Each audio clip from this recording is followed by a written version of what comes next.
Oke, assalamualaikum warahmatullahi wabarakatuh.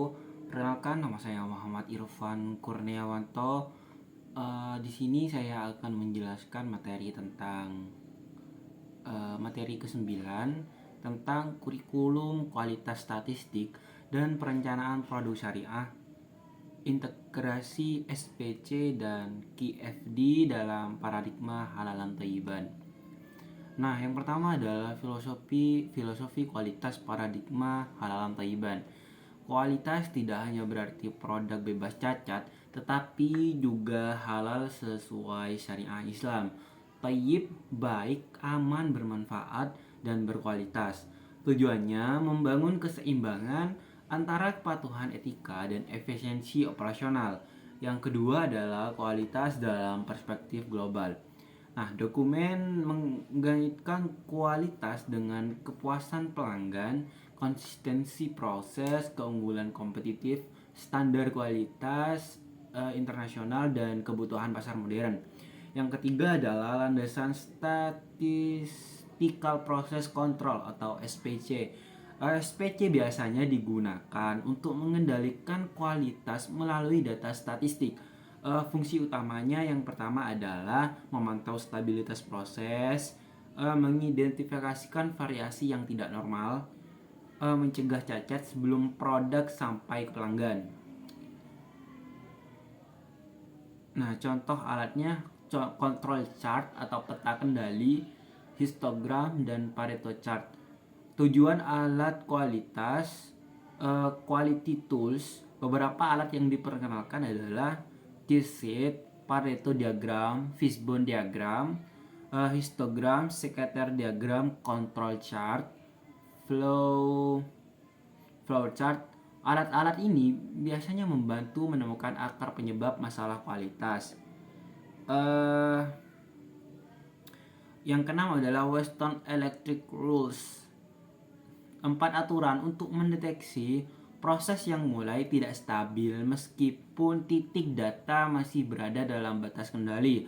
Manfaatnya adalah deteksi dini penyimpangan proses, mengurangi risiko produk cacat. Yang ketujuh, analisis kapabilitas proses.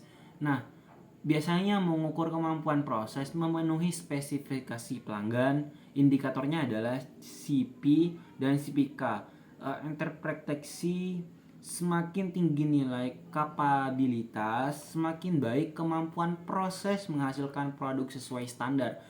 Yang kedelapan adalah metode QF atau Quality Function Deployment. Biasanya digunakan untuk menerjemahkan suara pelanggan menjadi spesifikasi teknis produk. Alat utamanya adalah House of Quality atau HOQ. Manfaatnya adalah produk lebih sesuai kebutuhan konsumen dan mengurangi kesalahan desain. Yang kesembilan adalah dimensi syariah dalam Voice of Customer. And then biasanya kebutuhan pelanggan tidak hanya aspek fungsional tetapi juga nilai syariah. Dimensi makna yaitu halalan bahan dan proses halal, thayyiban, aman, higienis, berkualitas, maslahah, memberikan manfaat, keadilan, proses bisnis yang adil. Studi kasus prioritas inovasi roti syariah.